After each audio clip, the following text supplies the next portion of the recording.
1990 সালে বার্নার্ড লুইসের একটা বিখ্যাত প্রবন্ধ বের হয়েছিল, সেটার নাম হলো the roots of Muslim raise, এবং সেইখানে উনি ক্ল্যাশ অফ সিভিলাইজেশনস এই কথাটা ইউজ করছিলেন এবং উনি বলতেছিলেন যে পশ্চিমের সাথে মুসলিমদের একটা সভ্যতাগত দ্বন্দ্ব আছে, একটা ক্ল্যাশ অফ সিভিলাইজেশনস আছে। স্নায়ুযুদ্ধ শেষ হওয়ার পর সংঘাতের ধরন বদলে যাবে। আগে সংঘাতগুলো হতো একটা দেশের সাথে আরেকটা দেশে, এখন সংঘাতগুলো হবে একটা সভ্যতার সাথে আরেকটা সভ্যতা। দেশগুলো থাকবে কিন্তু সভ্যতাগত যে পরিচয় এটাই রাজনীতির মূল চালিকা শক্তি হবে। দুটা সভ্যতার সাথে পশ্চিমা সভ্যতার সংঘাত হবে। একটা হলো চৈনিক সভ্যতা, চীন সহজ ভাষায়, আরেকটা হলো ইসলাম। রাসূলুল্লাহ সাল্লাল্লাহু আলাইহি ওয়াসাল্লামের সাথে কুরাইশের দ্বন্দ্বটা কি নিয়ে ছিল? ইব্রাহিম আলাইহিস সালামের সাথে তার পিতার দ্বন্দ্বটা কি নিয়ে? ইসলাম এবং জাহেলিয়াতের দ্বন্দ্ব। একইভাবে পশ্চিমা সভ্যতার সাথে আমাদের দ্বন্দ্বটা এই দ্বন্দ্বের অংশ। একত্ববাদী ধর্মে স্রষ্টার যেসব বৈশিষ্ট্যের কথা বলা হয়, সেকুলার ব্যবস্থায় রাষ্ট্রের উপর এই বৈশিষ্ট্যগুলো আরোপ করা হয়। পশ্চিমা সভ্যতার সাথে আমাদের যে সংঘাত আছে, এ কথা সাইদ কুতুব রাহিমাহুল্লাহ বলছেন, আবুল হাসান নাদভী বলছেন, মুস্তাফা সাবরি বলছেন, মাওলানা মওদুদী বলছেন, আব্দুল কাদের আওদা বলছেন, আল্লামা আহমদ শাকির বলছেন, আল্লামা শানকিতি রাহিমাহুল্লাহ বলছেন। হক ও বাতিলের যে চিরন্তন দ্বন্দ্ব, ইসলাম আর জাহেলিয়াতের মধ্যে যে সংঘাত, আমাদের জমিনে আমাদের সময়ে এটার বাস্তবতা হলো সেকুলার রাষ্ট্র। ইসলাম এখনো সেকুলার রাষ্ট্রের কর্তৃত্ব মানে নাই, ইসলাম এখনো সেকুলারিজমের আধিপত্য মেনে নেয় নাই। ইসলাম হলো প্রতিরোধের শেষ ফ্রন্ট।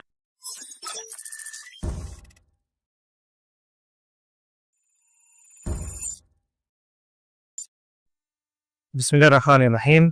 ইন্নাল হামদুলিল্লাহ ওয়াসসালাতু ওয়াসসালামু আলা রাসূলিল্লাহ ওয়া আলা আলিহি ওয়া সাহবিহি সাল্লামা তাসলিমান কাসীরান, আম্মা বাদ।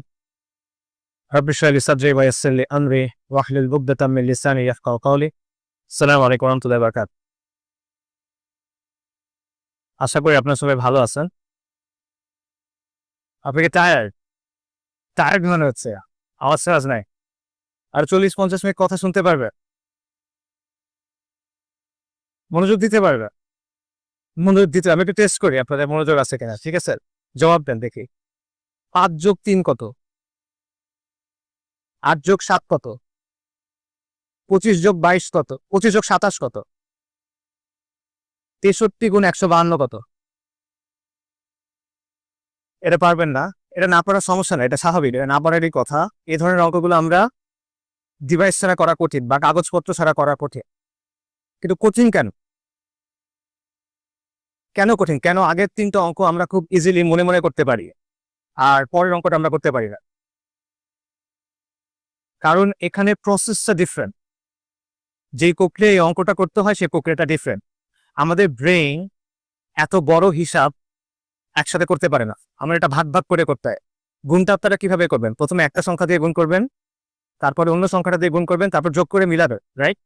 এবং এই জিনিসটা মনে মনে করা ডিফিকাল্ট। আমরা মনে মনে অনেক অঙ্ক করতে পারি, এগুলো নিয়ে আলাদা বই আছে, মানসাঙ্ক, মেন্টাল ম্যাথ, এরকম অনেক বই আছে। কিন্তু সব ধরনের অঙ্ক কিন্তু মনে মনে করা যায় না। যেমন মনে করেন সরল অঙ্ক মনে মনে করা সম্ভব, ত্রিকোণমিতি, ক্যালকুলাস, এগুলো মনে মনে করা সম্ভব না। ইনফ্যাক্ট অনেক বড় বড় যোগ বিয়োগ গুণ ভাগ এগুলো মনে মনে করা সম্ভব না। একটু আগে আমি যেটা বললাম, এটা একটা বড় হুন যেটা মনে মনে করা সম্ভব না। কারণ এগুলো করতে গেলে খুব তাড়াতাড়ি এটা বেশ জটিল হয়ে যায় এবং ধাপে ধাপে এটা করতে হয়, যেটা কাগজ কলম ছাড়া হয় না, মনে মনে করা যায় না সাধারণত। কিছু মানুষ এটা পারে, সাভান যারা তারা পারে, বাট নর্মাল মানুষরা সাধারণত এটা পারে না। এখন অঙ্ক নিয়ে আসলে কথা কেন? আমাদের আলোচনা তো অঙ্ক নিয়ে না। আমি অঙ্কর কথাটা টানলাম চিন্তার সাথে একটা সম্পর্ক দেখানোর জন্য। যে কথাগুলো আমি অঙ্কের ব্যাপারে বললাম, এই কথাগুলো চিন্তার ক্ষেত্রেও খাটে। অনেক অঙ্ক মনে মনে করা যায়, অনেক চিন্তাও মনে মনে করা যায়, কিন্তু যেভাবে সব অঙ্ক মনে মনে করা যায় না, সেভাবে সব চিন্তাও মনে মনে করা যায় না, ঠিক আছে? অনেক চিন্তা আছে যেগুলো ধাপে ধাপে করতে হয়, কাগজ কলম নিয়ে করতে হয়। আমি একটা এক্সাম্পল দিই। আমরা অনেকগুলো মেন্টাল শর্টকাট ইউজ করি আমাদের দৈনন্দিন জীবনে হিসাব করার জন্য বা চিন্তা করার জন্য।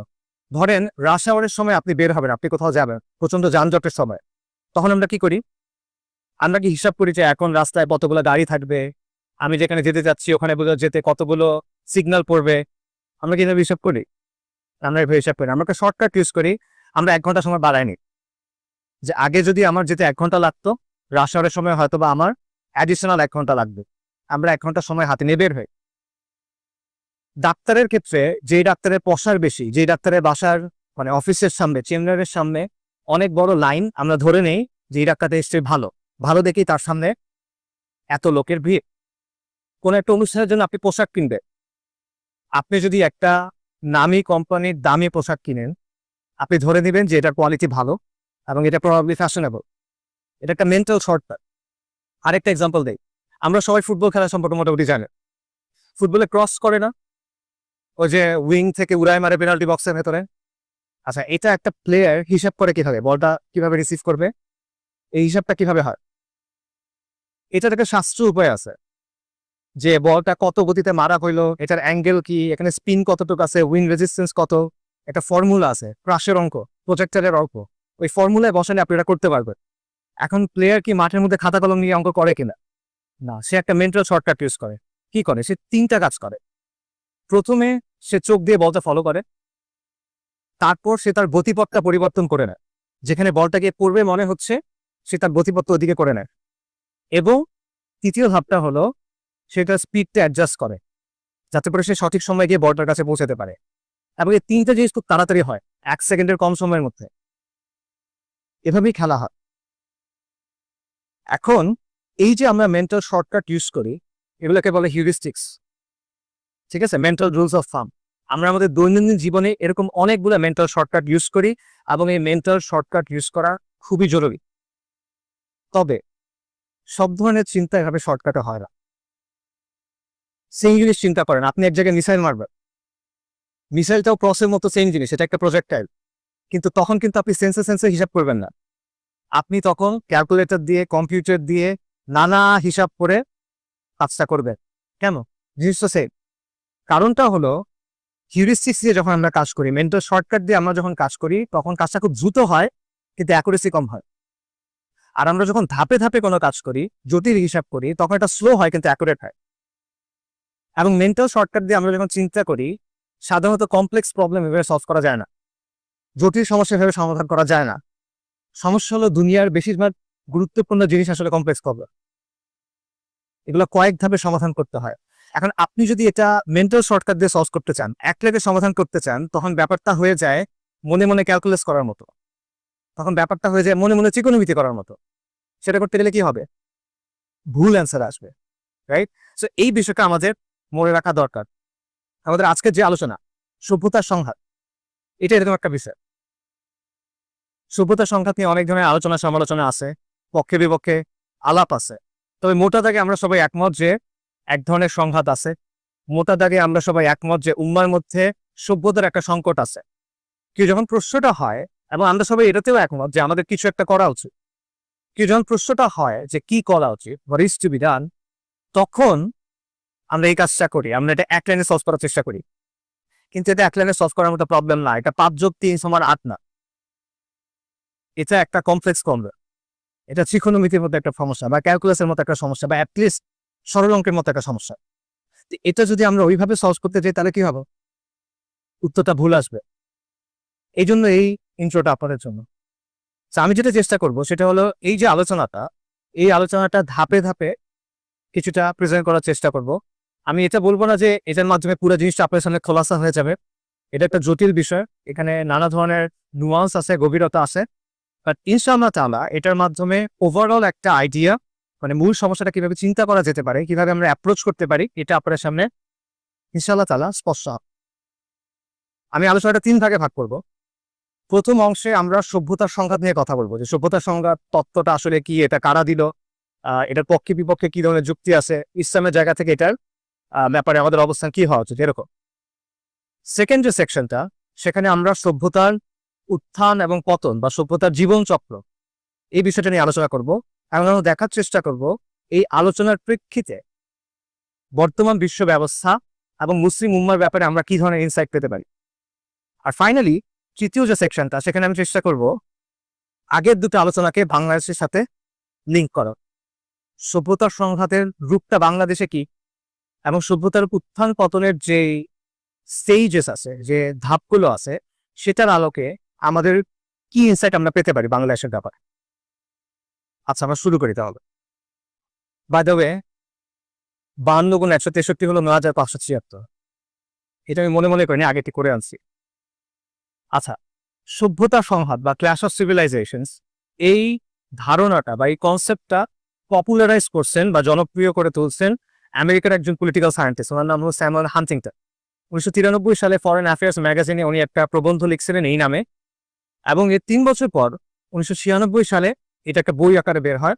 যেটা সাবটাইটেল ছিল the remaking of the world order, the clash of civilisations. তবে ইন্টারেস্টিংলি এই কথাটা আসলে তার আবিষ্কার না, এবং এই কনসেপ্টটা আসলে তার তৈরি না। তার আগে আরেকজন ওয়েস্টার্ন স্কলার এই ধারণাটা এবং এই ফ্রেজটা কয়েন করছিলেন। তার নাম কে বলতে পারবে?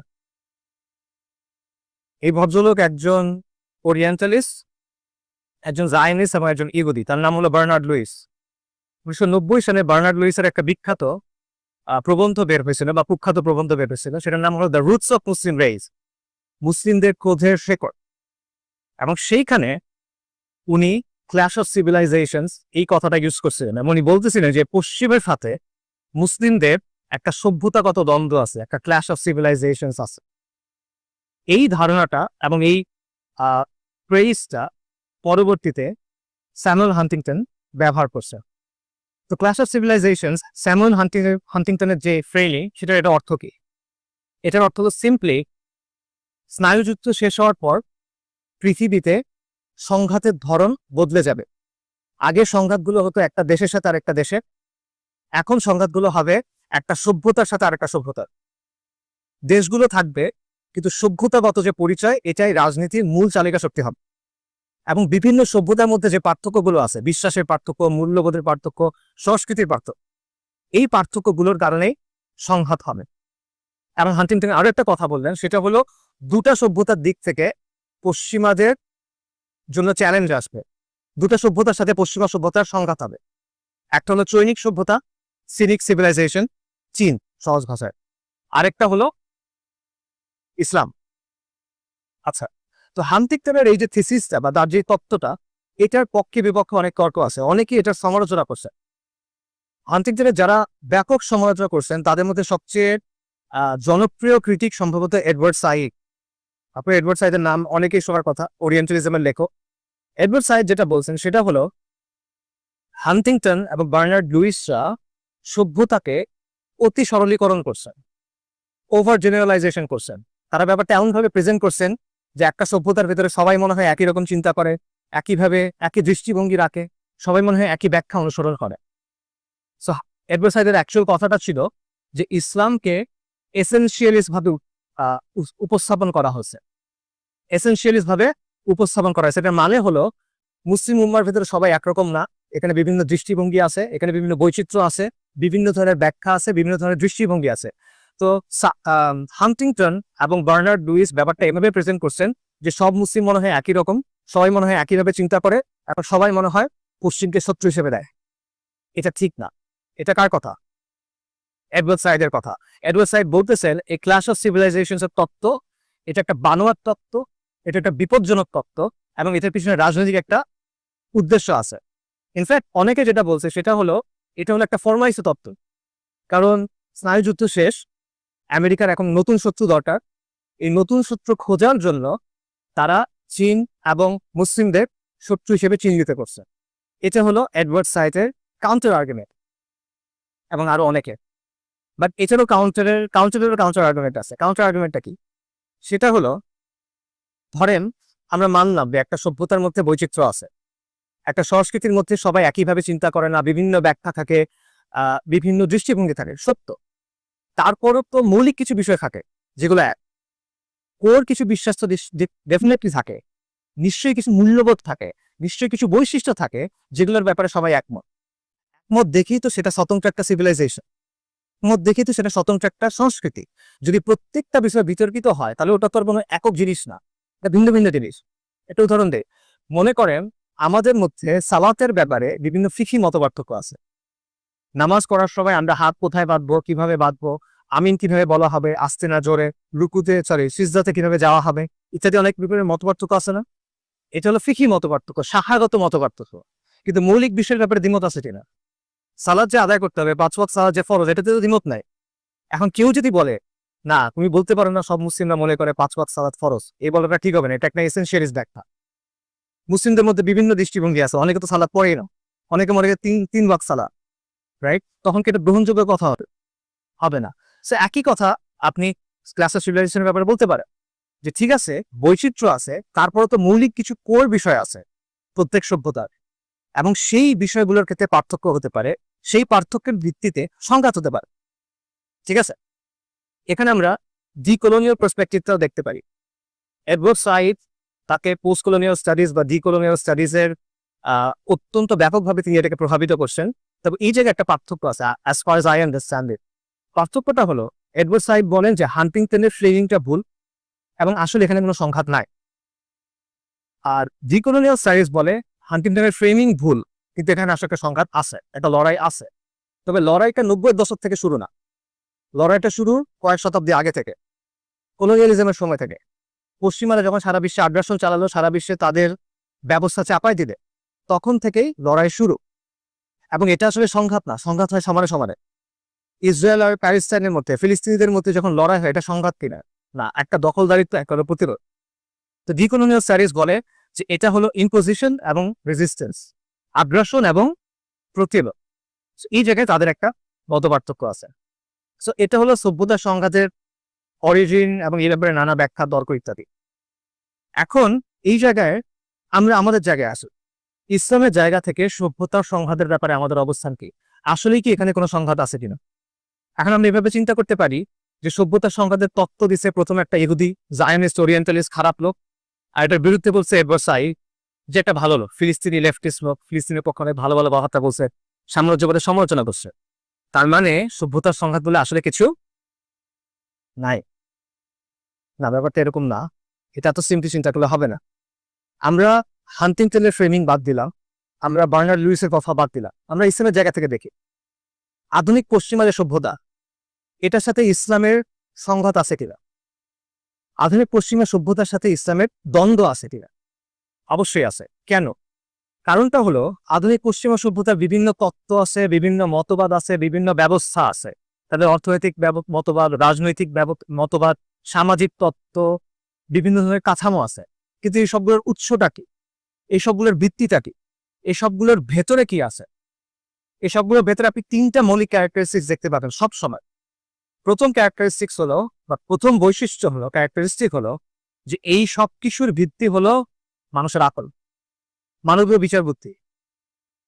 যত মতবাদ, যত তত্ত্ব, যত ব্যবস্থা, এগুলো সবকিছুর উৎস কি? মানবীয় বিচার বুদ্ধি। এটি মূল মাপকাঠি। এবং যখন মানবীয় বিচার বুদ্ধিকে মাপকাঠি হিসেবে গ্রহণ করা হচ্ছে, তখন আপনার কোন জিনিসটাকে অস্বীকার করতে হচ্ছে? আপনার আসমানি কিতাব এবং রিসালাতকে অস্বীকার করা হচ্ছে। কোনো একটা বিষয়ে ওয়াহি বলতেছে এ, আর মানুষের আকল বলতেছে বি। আধুনিক সভ্যতা কোনটা গ্রহণ করবে? সবসময় সে বি গ্রহণ করবে। তার মানে হলো, সে রিসালাত এবং ওয়াহির কর্তৃত্বকে অস্বীকার করতেছে। এবং এটার অনুসিদ্ধান্ত বা এটার লজিক্যাল ফলাফল হলো, সে সমাজ এবং শাসনের ক্ষেত্রে মহান আল্লাহর যে কর্তৃত্ব, সেটাকে কি করতেছে? অস্বীকার করতেছে। আরো সহজভাবে চিন্তা করেন, পশ্চিমা সভ্যতার সাথে আমাদের যে দ্বন্দ্ব, এটাকে তিনটা প্রশ্নের মধ্যে আনা যায়। কর্তৃত্ব কার? মাপকাঠি কি? অনুসরণীয় কে? সিম্পল। কর্তৃত্ব কার? পশ্চিমা সভ্যতা বলবে কর্তৃত্ব মানুষ, মানুষের কর্তৃত্ব, সবার উপর মানুষ সত্য, তাহার উপর নাই। মাপকাঠি কি? মানুষের বিচার বুদ্ধি, মানবীয় তত্ত্ব, মানবীয় ব্যবস্থা। অনুসরণীয় কে? অনুসরণীয় মানুষ। কোন মানুষ? সেখানে মতপার্থক্য হতে পারে। কেউ বলবে গ্রিসের ফিলোসফাররা, কেউ বলবে মধ্যযুগের পলিম্যাথরা, নিউটন বা লিওনার্দো দা ভিঞ্চি, এই টাইপের লোকেরা। কেউ বলবে বিজ্ঞানীরা, আইনস্টাইন বা এই টাইপের কেউ। অথবা কেউ বলবে, এখন কি বলো, সেলিব্রিটিরা, ইনফ্লুয়েন্সাররা, যাত্রাপালার ভাররা, নর্তকীরা, রাইট, বাইজিরা, এরা হলো এখন অনুসরণীয়। বাট মানুষ, প্রতিটা জায়গায় মানুষ, সবার উপর মানুষ সত্য, তাহার উপর না। এটা হিউম্যানিজমের কথা। আমাদের সিস্টেম, বর্তমান বিশ্ব চলে কি শুরু করে? সেকুলার হিউম্যানিজমের উপরে। আর এখানে ইসলাম কি বলো? মাপকাঠি কি? আল ফুরকান। কর্তৃত্ব কার?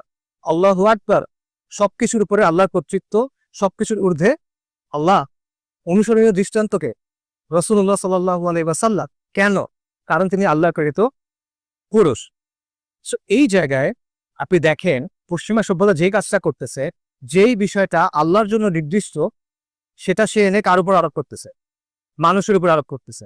যে জিনিসটা আল্লাহর জন্য নির্দিষ্ট, সেটা যখন অন্য কারোর উপর আরোপ করা হয়, এটাকে আমরা ইসলামে কি বলি? তার মানে পশ্চিমা সভ্যতার সাথে আমাদের দ্বন্দ্ব আছে কি না? অবশ্যই আছে। এটা আকাইদি দ্বন্দ্ব, আর এটা নতুন কোনো দ্বন্দ্ব না। এটা মানব ইতিহাসের শুরু থেকে চলা দ্বন্দ্ব। এটা হক ও বাতিলের চিরন্তন দ্বন্দ্বের অংশ। এভাবে চিন্তা করেন, একটা বইয়ে একটা মূল ক্যারেক্টার থাকে, আর অনেকগুলো পার্শ্ব চরিত্র থাকে। একটা বইয়ে একটা মূল স্টোরি লাইন থাকে আর অনেকগুলো সাবপ্লট থাকে। বনি আদমের যে ইতিহাস, সেখানে মূল ক্যারেক্টার কারা? বনি আদমের যে ইতিহাস, এখানে মূল স্টোরিটা কি? এখানে মূল ক্যারেক্টার হলেন আম্বিয়া কেরাম আলাইহিমুস সালাতু ওয়াস সালাম। বনি আদমের শুরুটা হলো একজন নবীকে দিয়ে, আদম আলাইহিস সালাম, এবং তাদের মিশনটা কি, তাদের স্টোরিটা কি, তারা কেন দুনিয়াতে আসছে। ওয়ালাকাদ বাআসনা ফি কুল্লি উম্মাতিন রাসূলান আন ইয়াবুদুল্লাহা ওয়াজতানিবুত তাগুত। প্রত্যেক কওমের কাছে রাসূল পাঠানো হয়েছে এই মর্মে যে তোমরা তাগুতকে অস্বীকার করো এবং এক আল্লাহর ইবাদত করো, রাইট? কাজেই রাসূল, এটাই হলো মানব ইতিহাসের মূল দ্বন্দ্ব, তাওহীদের সাথে শিরকে, ঈমানের সাথে কুফরের, ইসলামের সাথে জাহেলিয়াতের। রাসূলুল্লাহ সাল্লাল্লাহু আলাইহি ওয়াসাল্লামের সাথে কুরাইশের দ্বন্দ্বটা কি নিয়েছিল? এটা অর্থনৈতিক দ্বন্দ্ব, রাজনৈতিক দ্বন্দ্ব না, এই জিনিসটা নিয়ে দ্বন্দ্ব, ইসলাম এবং জাহেলিয়াতের দ্বন্দ্ব। ইব্রাহিম আলাইহিস সালামের সাথে তার পিতার দ্বন্দ্বটা কি নিয়ে? তার কওমের দ্বন্দ্বটা কি নিয়ে? সেম, ইসলাম এবং জাহেলিয়াতের দ্বন্দ্ব। একইভাবে পশ্চিমা সভ্যতার সাথে আমাদের দ্বন্দ্বটা এই দ্বন্দ্বের অংশ। এটা হক এবং বাতিলের চিরন্তন যে দ্বন্দ্ব, সেটার অংশ।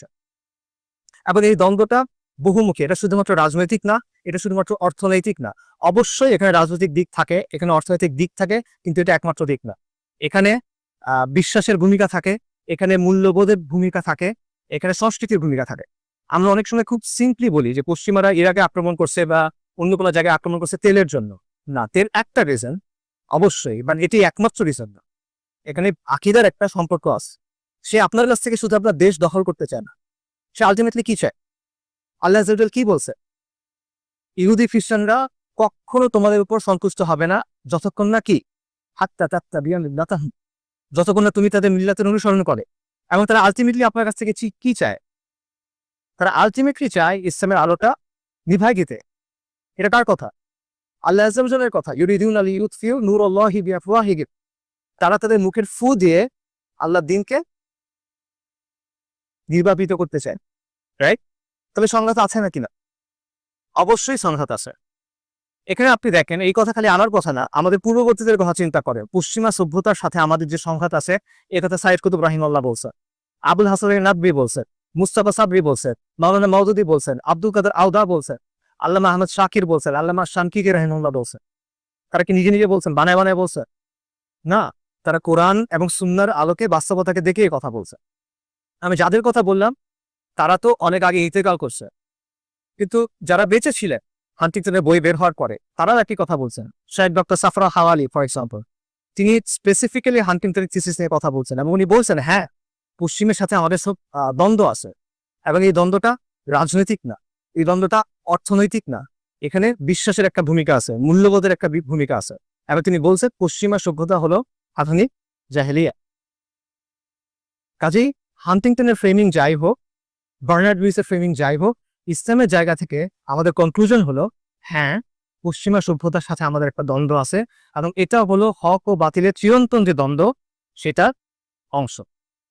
আচ্ছা, এটা হলো ফার্স্ট সেকশন। সেকেন্ড সেকশনে যাই আমরা, সেটা হলো সভ্যতার গতিপথ বা সভ্যতার উত্থান এবং পতন।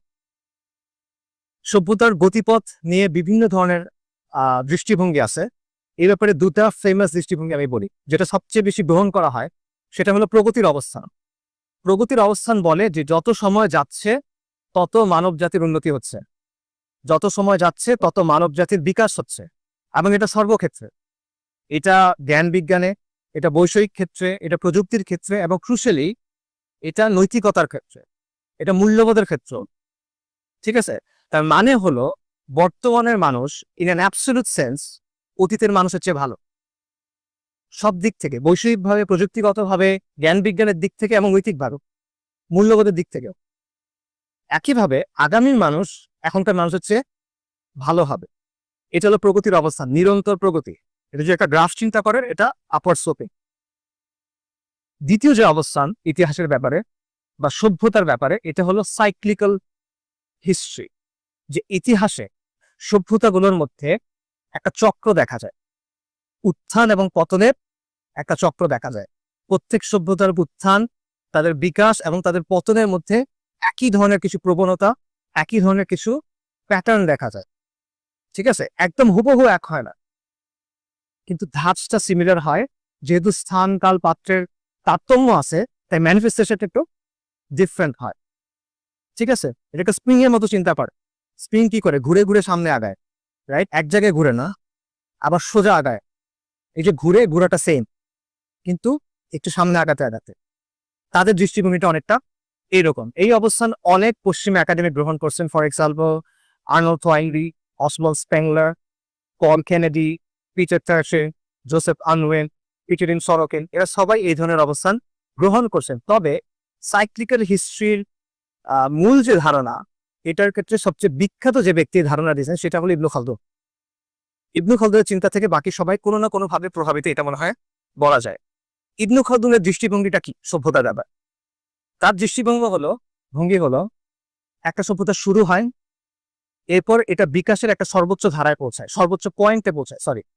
সভ্যতার সূচনা হয়, তারপর এটা বিকাশের একটা সর্বোচ্চ পয়েন্টে গিয়ে পৌঁছায়, তারপর এটা স্থবির হয়ে আসে, তারপর এটা অবনতি হয় এবং এক পর্যায়ে পতন হয়। আপনি যদি এটা একটা গ্রাফ চিন্তা করেন, এইদিকে সময়ে এদিকে উন্নয়ন, তাহলে এটা বেল শেপ, একটা বেল শেপ কার্ভ।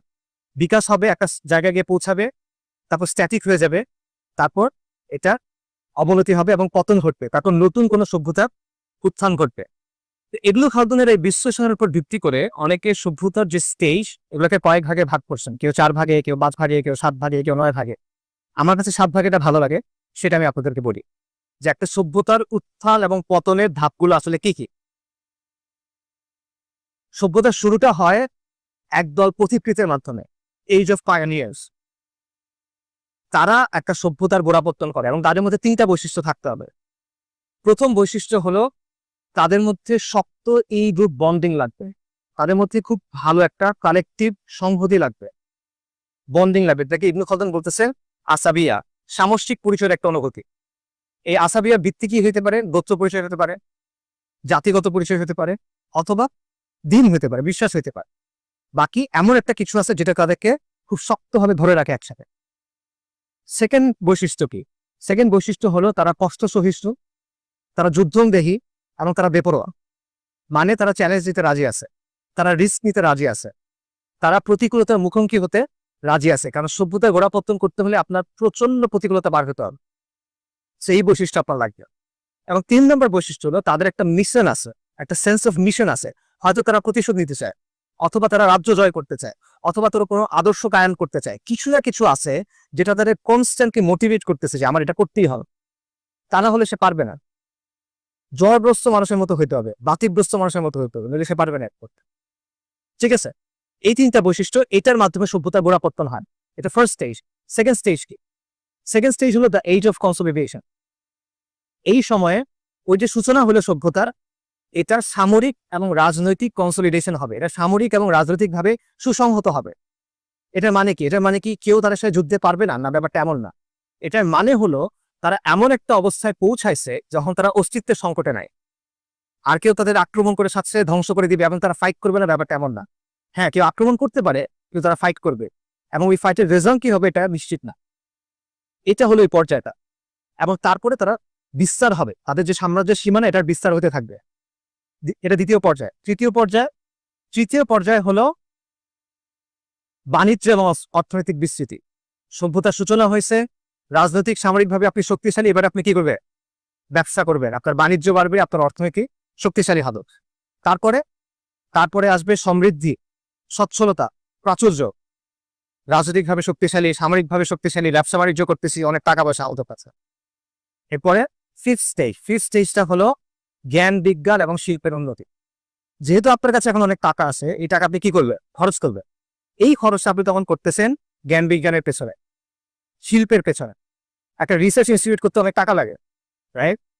এখন আপনি সেটা করতে পারতেছেন। এই জায়গাটা আমরা ভুল করি, আমরা খুব ওই যে এক লাইনে চিন্তা, আমরা চিন্তা করি সমাধান কি? জ্ঞান বিজ্ঞান উন্নত হতে হবে না, আপনি পারবেন না। এটা ফিফথ স্টেজের কথা ইবনু খালদুনের বিশ্লেষণ অনুযায়ী বা সাইক্লিক্যাল হিস্ট্রির বিশ্লেষণ অনুযায়ী। আমি এখনো পর্যন্ত এমন কোন সভ্যতার কথা জানি না যেটা জ্ঞান বিজ্ঞানের উন্নতির মাধ্যমে প্রতিষ্ঠিত হয়েছে। আমার জানার মতো এমন কোনো সভ্যতা নাই যেটা প্রথমে জ্ঞান বিজ্ঞানের উন্নতির মাধ্যমে প্রতিষ্ঠিত হয়েছে। অনেক সভ্যতায় জ্ঞান বিজ্ঞানের উন্নতি করছে, কিন্তু প্রথমে এটার মাধ্যমে প্রতিষ্ঠা হয়েছে এরকম আমার জানার মতো নাই। আপনারা জানলে আমাকে জানান। আচ্ছা, এটা গেল ফিফথ স্টেজ। তারপরে কি? তারপরে হলো দ্য এজ অফ ডেকাডেন্স, অবক্ষয়কাল। যখন সভ্যতার এতক্ষণ বিকাশ হচ্ছিল, ধাপে ধাপে সে উপরের দিকে উঠতেছিল, এখন এটা থেমে যাবে প্রথমে। তার ওই যে আদর্শ ছিল একটা, আসাবিয়াত ছিল, যেটার মাধ্যমে তারা একত্রিত হয়েছিল, ওই যে একটা সেন্স অফ মিশন ছিল, এটা এখন হারা যায়। মানুষ এখন আর জানে না তারা কি চায়, মানুষ এখন আর শিওর না যে তারা আসলে কি করতেছে। এই পর্যায়ে অপক্ষয় দেখা দিবে, যৌন নৈরাজ্য দেখা দিবে, সমাজের মধ্যে ভাগন দেখা দিবে, এবং আস্তে আস্তে তাদের অবনতি হবে। এবং তারপর হলো ফাইনাল স্টেজ, 7 নম্বর stage, the age of collapse, যখন এটা পতন ঘটবে। তো আমি পার্সোনালি এই দুইটা দৃষ্টিভঙ্গির মধ্যে এই অবস্থাটাকে সঠিক মনে করি। আমার কাছে মনে হয় যে সভ্যতার উত্থান এবং পতন এটা সাইক্লিক্যাল, এটার মধ্যে এই চক্রগুলো আছে। অবশ্যই এইভাবে সুন্দরভাবে 7টা ধাপ যাবে এটা আসলে হবে না, কারণ বাস্তবতা কখনো তত্ত্বের মতো পরিপাটি হয় না। অনেক সময় ওভারল্যাপ হবে, হয়তো একই সাথে একাধিক ধাপ চলমান থাকবে, কিন্তু ইন জেনারেল ওভারঅল প্যাটার্নটা আমার মতে এটা সঠিক। এখন এটা আসেন আমরা বর্তমান সভ্যতার ব্যাপারে প্রয়োগ করি। বর্তমান পশ্চিমা সভ্যতা সেটা এই 7টা স্টেজের কোন স্টেজে আছে? আমার মত হলো, এবং আরো অনেক একাডেমিকের মত হলো, যে বর্তমান পশ্চিমা সভ্যতা ফাইনাল স্টেজের জাস্ট আগের স্টেজটায় আছে, যেটা হলো দ্য এজ অফ ডেকাডেন্স, অবক্ষয় কাল। তাদের ফ্যামিলি ভেঙে গেছে, তাদের আত্মপরিচয়ের অনুভূতি ভেঙে গেছে, তারা ছেলে না মেয়ে এটাও তারা এখন আর শিওর না, নানা ধরনের যৌন বিকৃতি, নানা ধরনের উন্মাদনা, এগুলোকে তারা সামাজিকভাবে এবং আইনিভাবে স্বীকৃতি দিচ্ছে, রাইট? এবং তারা সম্পূর্ণভাবে বাস্তবতাকে অস্বীকার করে নিজেদের একটা বাস্তবতা তৈরি করার চেষ্টা করতেছে। আচ্ছা, এটা আমার বক্তব্য শুধু না, অনেক একাডেমিক এই কথা বলছেন। যেমন 1956 সালে ডক্টর পিচিদিন সরকে, উনি গত শতাব্দীর সোশিওলজির সবচেয়ে বড় রথী মহারথীদের একজন, হার্ভার্ডের সোশিওলজি ডিপার্টমেন্টের ফাউন্ডিং চেয়ারম্যান। 1956 সালে উনি একটা বইয়ে বলতেছেন আমেরিকা এবং পশ্চিমের অবক্ষয়ের কালটা শুরু হয়ে গেছে, এবং যদি কোনো কিছু করা না হয় তাহলে দ্রুত তাদের পতন ঘটবে। ঐতিহাসিক ব্যারি স্ট্রস, তাকে বলা হয় রোমান সাম্রাজ্যের ইতিহাসের ব্যাপারে প্রিএমিনেন্ট স্কলার, প্রিএমিনেন্ট মানে প্রথম সারির এক্সপার্ট। উনি বলতেছেন রোমান সাম্রাজ্যের পতনের সময় যে বৈশিষ্ট্যগুলো ছিল সেগুলো এখন আমেরিকার ক্ষেত্রে দেখা যায়। এরকম অনেকের বক্তব্য আছে, আমি শুধু একজনের বক্তব্য একটু আপনাদের ডিটেইলে বলি। তার নাম হলো ইমানুয়েল থট। ইমানুয়েল থট হলো একজন ফ্রেঞ্চ একাডেমিক, ফ্রান্সের একজন একাডেমিক, হিস্টোরিয়ান, অ্যানথ্রোপোলজিস্ট, এবং তার একটা ইন্টারেস্টিং ব্যাকগ্রাউন্ড আছে। 70-এর দশকে যখন স্নায়ুযুদ্ধ একদম তুঙ্গে, যখন সোভিয়েত ইউনিয়নের ব্যাপক দাপট, ওই সময় তিনি বললেন যে খুব দ্রুত সোভিয়েত ইউনিয়নের পতন ঘটবে। 1976 সালে, তার বয়স তখন 25। কেন বললেন? একটা ইন্টারেস্টিং স্টোরি আছে। তিনি চাইল্ড মোর্টালিটি রেট, শিশু মৃত্যুর হার চেক করতেছিলেন, এবং ওটা চেক করতে গিয়ে উনি বললেন যদি কোনো সমাজে শিশু মৃত্যুর হার এরকম হয় তাহলে সেটা টিকে থাকতে পারবে না, ফলে সোভিয়েত ইউনিয়নের পতন হবে। এবং আসলে 15 বছর পর দেখা গেল সোভিয়েত ইউনিয়নের পতন হলো। 2002 সালে যখন ওয়ার অন টেরর একদম পুরোদমে শুরু হচ্ছে, তখন ইমানুয়েল টট একটা বই লিখলেন, ওখানে তিনি বললেন যে আমেরিকান সাম্রাজ্য ভেঙে পড়তে যাচ্ছে। এবং এই 2023 বা 24 সালে উনি আরেকটা বই লিখলেন, যেখানে উনি বললেন পশ্চিমের পতন হয়ে গেছে, এই পতনের প্রক্রিয়া চলমান, the defeat of the West. এটা ইংরেজিতে অনুবাদ হয় না কেন জানি, বাট ওখানে উনি কথাটা বললেন। এবং এটার পিছনে তিনি বেশ কিছু কারণ দেখালেন। ফর এক্সাম্পল, এই যে শিশু মৃত্যুর হার, উনি বলতেছেন পশ্চিমের পতন হচ্ছে, এবং এই পতনটা শুরু হচ্ছে আমেরিকা থেকে, কারণ আমেরিকাই হলো পশ্চিমা সভ্যতার সবচেয়ে শক্তিশালী পিলার, সেখান থেকেই পতনটা শুরু। উনি দেখালেন যে শিশু মৃত্যুর হার আমেরিকার চেয়ে রাশিয়াতে কম, অথচ রাশিয়া আমেরিকার চেয়ে অনেক দুর্বল একটা কান্ট্রি। আমেরিকা 1980 সালে যে পরিমাণ উৎপাদন করত, এখন সেটা করে না। 80 সালের তুলনায় তারা এখন অনেক কম গাড়ি প্রস্তুত করে, 80 দশকের তুলনায় তারা এখন অনেক কম গম উৎপাদন করে। তাদের ওভারঅল ইন্ডাস্ট্রি উৎপাদনের ক্যাপাসিটি ভেঙে পড়ছে। তাদের শিক্ষার হার, উনি বলতেছেন, দেখাচ্ছে ডেটা দিয়ে 65 সালের পর থেকে ধারাবাহিকভাবে শিক্ষার হার, শিক্ষার মান, ছাত্রদের সংখ্যা আমেরিকাতে কমতেছে, আইকিউ কমতেছে। এটা নিয়ে বলতেছে তরুণরা এমন সব ক্যারিয়ারের দিকে যাচ্ছে যেগুলো কোনো ভ্যালু অ্যাড করে না ইকোনমিতে, এগুলো ভ্যালু ট্রান্সফার করে। ফর এক্সাম্পল, লয়ার বা ফাইন্যান্সিয়াল অ্যানালিস্ট যারা ওয়াল স্ট্রিটে কাজ করে, তারা কিন্তু কোনো কিছু প্রডিউস করে না, তারা প্রোডাকশনের মানে ভ্যালুটা ট্রান্সফার করে বেসিক্যালি। এটাকে উনি বলছেন ইন্টারনাল ব্রেইন রেট, রাইট? এবং উনি বলতেছেন যে ক্যাপিটালিজম বেসিক্যালি নিওলিবারাল ফাইন্যান্সিয়াল ক্যাপিটালিজমে পরিণত হয়েছে, যার ফলে অর্থনীতিও ভেঙে গেছে, সমাজও ভেঙে গেছে।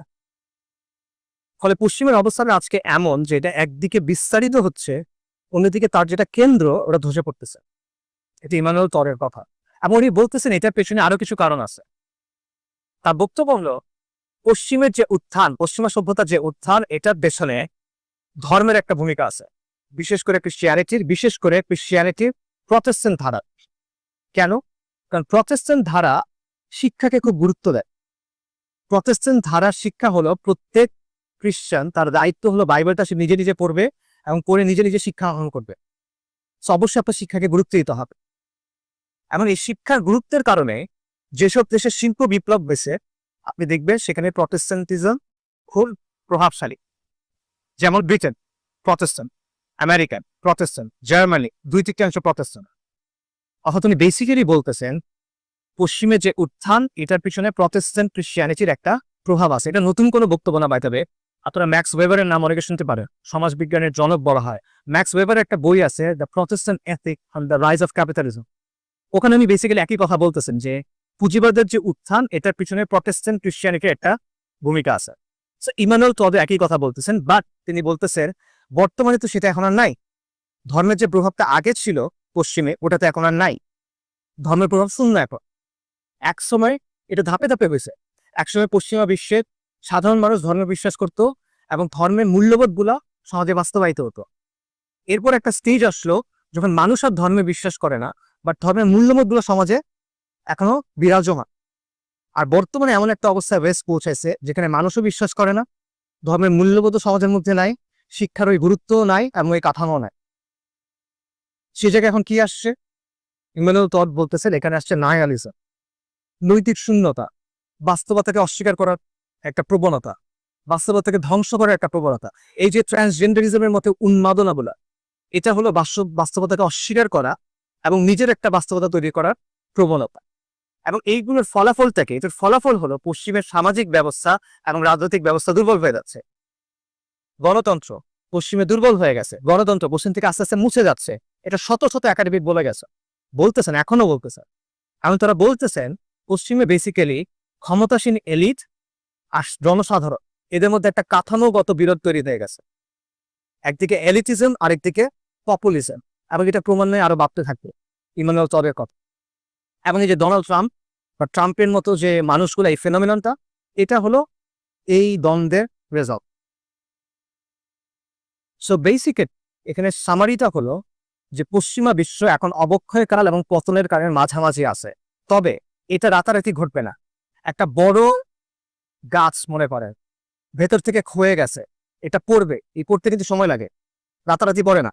একটা বিশাল রাজপ্রাসাদ, এটা অ্যাবান্ডেন, এটা আস্তে আস্তে ধসে পড়তেছে, একদিনে কিন্তু হয় না, সময় লাগে। রোমান সাম্রাজ্যের যে পতন, এই পতনে 100 বছরের বেশি সময় লাগছিল। একইভাবে পশ্চিমা বিশ্বের যে পতন, এটাতেও সময় লাগবে, কয়েক দশক সময় হয়তো বা লাগবে, কিন্তু পতনের প্রক্রিয়া চলমান। আচ্ছা, এটা গেল সভ্যতার উত্থান পতনের জায়গা থেকে পশ্চিমের ব্যাপারে একটা অবস্থান। দ্বিতীয় যে পয়েন্ট সেটা হলো সভ্যতার উত্থান পতনের যে প্যাটার্ন, এটার আলোকে মুসলিম উম্মার ব্যাপারে আমরা কি ইনসাইট পাই? আমাদের যে সংকট আছে এটা অতিক্রম করে নতুন ইসলামী সভ্যতা, এটা কিভাবে হবে? স্টেজগুলোর কথা চিন্তা করো। প্রথমে পথিকৃতদের ধাপ, তারপর হলো সামাজিক, তারপর হলো সামরিক এবং রাজনৈতিক কনসলিডেশনের ধাপ, সুসংহত হওয়ার ধাপ। অর্থাৎ প্রথমে আপনার শাসন কর্তৃত্ব লাগবে, একটা পলিটিক্যাল এন্টিটি লাগবে যেটা মুক্ত। কি থেকে মুক্ত? যেটা এই যে জাহেলি বিশ্ব ব্যবস্থা, এটার যে নিয়ন্ত্রণ, এটা থেকে মুক্ত। এবং এটাকে সামরিক এবং রাজনৈতিক ভাবে সুসংহত হতে হবে। এটার মানে এটা না যে সেটার নিউক্লিয়ার বম থাকবে বা এটার ডেস্ট্রয়ার থাকবে বা B-52 থাকবে। এটার মানে হলো সে অস্তিত্বের সংকটের মধ্যে এখন আর নেই।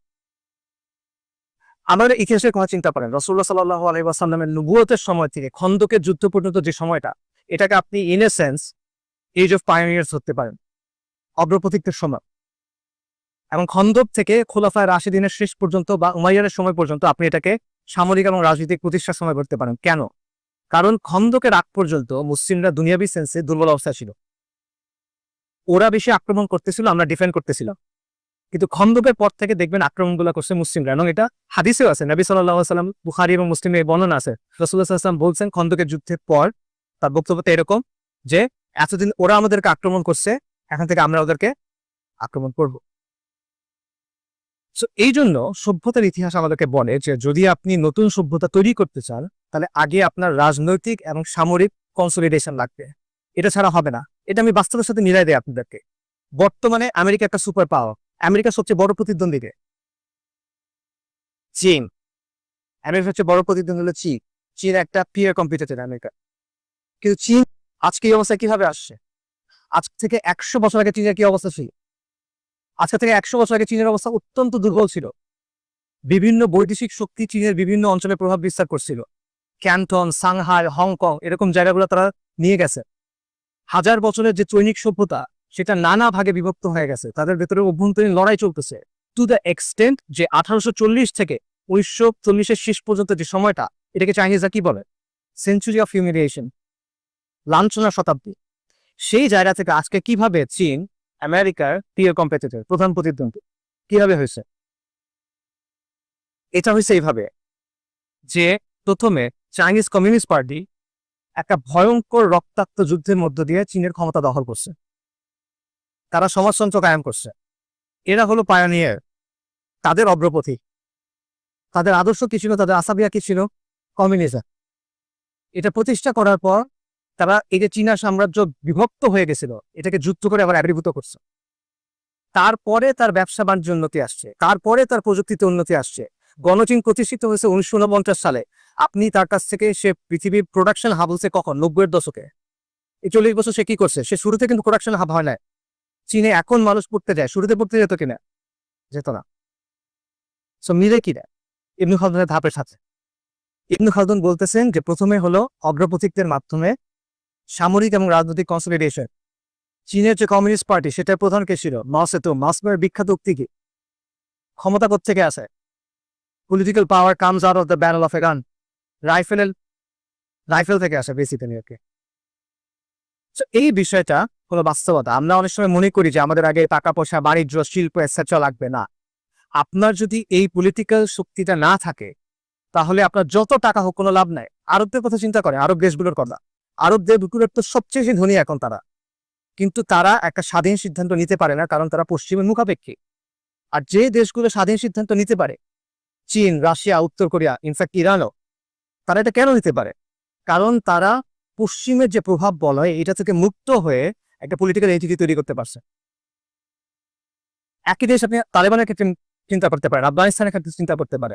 তারা এখন সেকেন্ড স্টেজটাতে আছে, সামরিক এবং রাজনৈতিক কনসলিডেশন।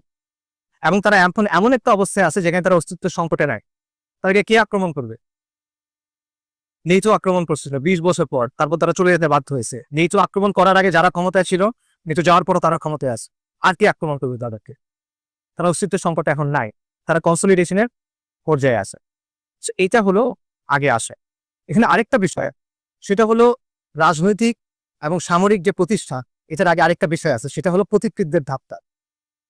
এবং প্রতিকৃতের যে শুরুটা, সেটা কি দিয়ে হয়? একটা চিন্তা থাকে, একটা আদর্শ থাকে, একটা মিশন থাকে। এগুলো শুরুটা কোথায় হয়? শুরুটা চিন্তার ক্ষেত্রে হয়, এটা শুরুটা অন্তরের ক্ষেত্রে হয়, রাইট? আগে মনোজগতে বিপ্লব হয়, তারপর বাস্তবে সেটা প্রতিষ্ঠিত হয়। এটি ইতিহাসের সাক্ষ্য। তো এক সেন্স আমরা বলতে পারি যে সভ্যতার যে উত্থান, এটা শুরুটা জ্ঞানতাত্ত্বিক ভাবে হয়। তবে এখানে একটা বিষয় ক্লিয়ার করা দরকার, সেটা হলো জ্ঞানতাত্ত্বিক ভাবে হয়, তার মানে এটা না যে ওদের হার্ভার্ড আছে, আমাদের হার্ভার্ড বানাইতে হবে। ওদের অনেক তত্ত্ব আছে, মতবাদ আছে, তন্ত্রমন্ত্র আছে, আমাদের এরকম বানাতে হবে, অথবা আমাদের এগুলোর ইসলামী ভার্সন বানাতে হবে না। ব্যাপারটা এমনটা না। এটার মানেটা হলো যে চিন্তাগত ভাবে আপনি তার নিয়ন্ত্রণের বাইরে, আপনি বিদ্যমানতাকে চ্যালেঞ্জ করতে পারতেছেন। তার চিন্তাটা বেসিক্যালি বিপ্লব এই অর্থে। তার যে বক্সটা আছে, সেই যে নিয়মগুলো ঠিক করে দিয়েছে, এটার বাইরে গিয়ে চিন্তা করার সাহসটা আপনার আছে, ওই স্পর্ধাটা আপনার আছে। এই অর্থে এটা জ্ঞানতাত্ত্বিক। এটা মানে এটা না যে আপনার হার্ভার্ড বানাইতে হবে একটা। আচ্ছা, এবার আমরা ফাইনাল সেকশনে যাই, সেটা হলো প্রেক্ষাপট নিয়ে।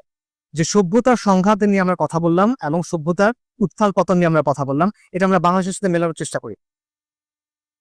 সভ্যতার সংঘাত এটা বাংলাদেশে আছে কিনা? হক ও বাতিলের চিরন্তন দ্বন্দ্ব বলতেছি আমরা। আমরা কি দ্বন্দ্বের মধ্যে আছি নাকি আমরা সিলেবাসের বাইরে? আছে। কিভাবে আছে এই দ্বন্দ্বটা? আপনার সামনে কিভাবে আসে এই দ্বন্দ্বটা? আপনার সামনে আসে সেকুলার রাষ্ট্রের মাধ্যমে। হক ও বাতিলের যে চিরন্তন দ্বন্দ্ব, এটার আমাদের এই জমিনে এটা সুরতটা হইল সেকুলার রাষ্ট্র আর ইসলামের ব্যবস্থার দ্বন্দ্ব। বুঝতে পারছেন? আবারও বলতেছি, হক ও বাতিলের যে চিরন্তন দ্বন্দ্ব, ইসলাম আর জাহেলিয়াতের মধ্যে যে সংঘাত, এটার বাস্তবতা আমাদের জমিনে আমাদের সময়ে এটার বাস্তবতা হলো সেকুলাররা। কেন আমি এটা ভেঙে বলি আপনাদের। একটা এক্সাম্পল দেখতে পারেন, আমাদের দেশে এখন জাতিসংঘের মানবাধিকার কমিশনের অফিস চালু করা হচ্ছে। এটা হলো এমন একটা প্রতিষ্ঠান যার কাজ হলো এমন সব জিনিস বাস্তবায়ন করা যা ইসলামের সাথে সাংঘর্ষিক, রাইট? কাগজে কলমে আপনি হলেন 90% মুসলিমের দেশ, কিন্তু আপনি এটা বন্ধ করতে পারতেছেন না। আপনাকে এটা জিজ্ঞেস করা হয় না, এটা বাস্তবায়ন করা হচ্ছে। এটা কেন? কারণ এটা সেই দ্বন্দ্বটা আপনার এখানে আছে। সেকুলার রাষ্ট্রের কারণে আপনি এটা করতে পারতেছেন না। দেখেন, ইসলামের সবচেয়ে ব্যাপক বহিঃপ্রকাশটা কিভাবে হয়? ইসলামের মধ্যে অনেক জিনিস আছে। ইসলামের আকিদা আছে, ইসলামের ইলম আছে, আদব এবং আখলাক আছে, ইসলামের রুহানিয়াত আছে। কিন্তু ইসলামের সবচেয়ে কম্প্রিহেন্সিভ ম্যানিফেস্টেশনটা কখন হয়? ইসলামী শাসন এবং ইসলামী সমাজের মধ্য দিয়ে। কারেক্ট? ইসলাম আসলে কি এটা আপনি বুঝবেন যখন আপনি ইসলামী শাসন এবং ইসলামী সমাজের মধ্যে যাবেন, রাইট? একই কথা আধুনিক জাহিলিয়াতের ক্ষেত্রে প্রযোজ্য। আধুনিক যে জাহিলিয়াত, এটার অনেক তত্ত্ব আছে, মতবাদ আছে, আদর্শ আছে, মতাদর্শ আছে, ব্যবস্থা আছে, কিন্তু এটা সবচেয়ে কম্প্রিহেন্সিভ, সবচেয়ে ব্যাপক বাস্তবায়নটা কোথায় হয়? সেকুলার শাসন ব্যবস্থার মধ্য দিয়ে। আপনার জীবনে তো কেউ এসে তত্ত্ব মতবাদ নিয়ে আপনার সাথে কথা বলে না, কেউ তো দার্শনিক প্রশ্ন নিয়ে আপনার সাথে আলাপ করে না। এই একাডেমিক ডিসকাশনে কোনো ভূমিকা আপনার লাইফে নাই, দৈনন্দিন জীবনে নাই। আপনার দৈনন্দিন জীবনে কি আছে? শিক্ষা ব্যবস্থা, অর্থনৈতিক ব্যবস্থা, প্রশাসন, আইন, বিচার, রাইট, মিডিয়া, সংস্কৃতি, কাঠামো কিছু। এই কাঠামোগুলো কি দিয়ে চালিত হয়? এই মতবাদগুলো দিয়ে, এই চিন্তাগুলো দিয়ে, এই আকিদাগুলো দিয়ে। এবং এগুলোকে নিয়ন্ত্রণ করে কে? বেশিরভাগ ক্ষেত্রে এগুলো নিয়ন্ত্রণ করে সেকুলার রাষ্ট্র, রাইট? তাহলে যেভাবে ইসলামী সমাজ এবং ইসলামী শাসন হলো ইসলামের সবচেয়ে কম্প্রিহেন্সিভ ম্যানিফেস্টেশন, ঠিক একইভাবে সেকুলার রাষ্ট্র হলো আধুনিক জাহেলিয়াতের সবচেয়ে কম্প্রিহেন্সিভ ম্যানিফেস্টেশন। এবং এই কারণে এটাই হলো সভ্যতার সংঘাতের রূপ আপনার চোখের সামনে। এই জিনিসটা কয়েকটা বিষয় দিয়ে প্রমাণ করা যায়। ফর এক্সাম্পল, সার্বভৌমত্বের যে ধারণা, আমরা জানি যে আধুনিক রাষ্ট্র মানে সার্বভৌম। সার্বভৌমত্ব না থাকলে একটা পলিটিক্যাল এন্টিটি রাষ্ট্র হিসেবে গণ্য হয় না। সার্বভৌমত্ব মানে কি? সার্বভৌমত্ব মানে হলো নিজ সীমানার ভেতরে রাষ্ট্র হলো চূড়ান্ত কর্তৃপক্ষ, রাষ্ট্রের আইনই চূড়ান্ত আইন, একমাত্র রাষ্ট্র আইন প্রণয়ন করতে পারে, এই আইন সবার উপর বাইন্ডিং, এবং চূড়ান্ত আনুগত্যের হকদার হলো রাষ্ট্র। এই ব্যাপারে ইসলাম কি বলো? এই ব্যাপারে ধর্ম কি বলো? স্যার, আমার কথা বলতেছি না, ইয়েল ইউনিভার্সিটি সেকুলার একাডেমিক আছে, পল খান, তার একটা বই আছে putting liberalism in it's place. ওখানে উনি বলতেছেন একত্ববাদী ধর্মে স্রষ্টার যেসব বৈশিষ্ট্যের কথা বলা হয়, সেকুলার ব্যবস্থায় রাষ্ট্রের উপর এই বৈশিষ্ট্যগুলো আরোপ করা হয় সার্বভৌমত্বের মাধ্যমে। আবারও বলতেছি, একত্ববাদী ধর্ম মানে হলো ইসলাম, ক্রিশ্চিয়ানিটি এবং ইহুদি ধর্ম।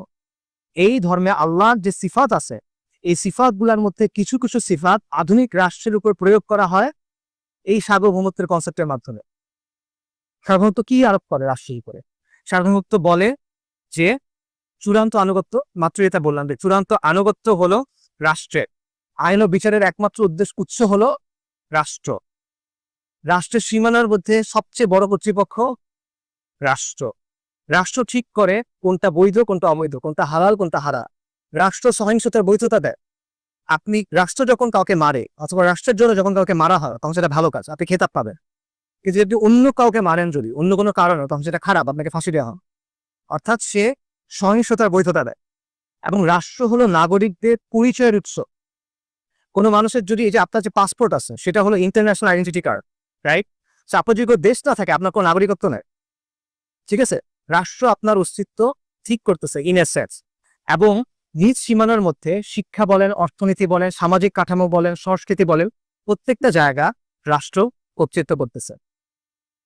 তো আধুনিক জাহিলিরা কার্যত রাষ্ট্রের উপর দেবত্ব আরোপ করতেছে, সে রাষ্ট্রের একটা ইলাহতে পরিণত করছে। এবং এটা পুরোপুরিভাবে ইসলামের অবস্থানের সাথে সাংঘর্ষিক। চূড়ান্ত কর্তৃত্ব, আইন প্রণয়ন, আনুগত্য, হালাল হারাম, সহিংসতার বৈধতা, এই সবগুলো জিনিসের কর্তৃত্ব কার? একমাত্র আল্লাহর। তো রাষ্ট্রে যে দেবতায় পরিণত হওয়ার ব্যাপারটা, এটা কিন্তু দুর্ঘটনাভাবে, মানে অ্যাক্সিডেন্টালি হয় না, এটা পিছনে একটা হিস্ট্রি আছে। এনলাইটেনমেন্টের মাধ্যমে ইউরোপ সেকুলার হয়ে উঠছে। সে সমাজ এবং শাসন থেকে ধর্মকে সরাইছে, কিন্তু সে ধর্মের প্রভাব থেকে মুক্ত হয় না। ধর্মের কিছু কনসেপ্ট সে রেখে দিছে, যার মধ্যে একটা কনসেপ্ট হলো পবিত্রতা।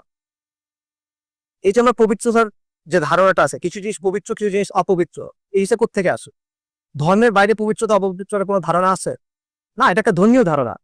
কিন্তু দেখে সেকুলার রাষ্ট্র পবিত্র অপবিত্র আছে। পবিত্র সংবিধান, রাইট, জাতীয় পতাকা, জাতীয় সঙ্গীত, এগুলোর ব্যাপারে হুকুম আহকাম আছে। জাতীয় সঙ্গীতের অবমাননা হইতে পারে, জাতীয় পতাকার অবমাননা হইতে পারে। অবমাননা মানে কি? সেটা সম্মানিত বিষয়, সেটা পবিত্র বিষয়। আদালত অবমাননা হয়, সংসদের অবমাননা হয়। এটা কিভাবে হচ্ছে? কারণ এই বিষয়গুলো পবিত্র। আবার এটা আমার বানানোর কথা না। এমিল দুলখিম, আপনার অনেকে নাম শুনছেন, সমাজবিজ্ঞানের জনকদের একজন বলা হয়। উনি বলতেছেন যে জন্মভূমি, স্বাধীনতা, পতাকা, এই বিষয়গুলো পবিত্র হয়ে উঠছে ফ্রেঞ্চ রেভলিউশনের পর। ফরাসি বিপ্লবের পর থেকে এই বিষয়গুলোকে পবিত্র গণ্য করা হচ্ছে। আমেরিকান একজন সমাজবিজ্ঞানী রবার্ট বেলা, উনি বলতেছে যে আধুনিক দেশগুলোতে, বিশেষ করে আমেরিকার কথা বলতেছে, জাতি, দেশ, জাতীয় মুক্তি, জাতীয় শহীদ, এই ব্যাপারগুলোকে যেভাবে ট্রিট করা হয়, এগুলোকে যে ভক্তি এবং শ্রদ্ধা দেখানো হয়, এটা ধর্মের মতো। এমনই বলতেছে এটা হলো সিভিল রিলিজিয়ন, নাগরিক ধর্ম। এই কারণে এই সেকুলার রাষ্ট্রে নবী সাল্লাল্লাহু আলাইহি ওয়াসাল্লামের যদি অবমাননা হয় সেটা বিচার করে না, কারণ তার কাছে এটা পবিত্র না। কিন্তু যদি আদালতের অবমাননা হয় সেটা বিচার করে, কারণ তার কাছে ওইটা পবিত্র, রাইট? সো পবিত্রতার জায়গায় সে একটা প্রতিদ্বন্দ্বী স্থাপন করতেছে আপনার সামনে। এখানেও দেখেন সেকুলার ব্যবস্থার সাথে আমাদের দ্বন্দ্ব।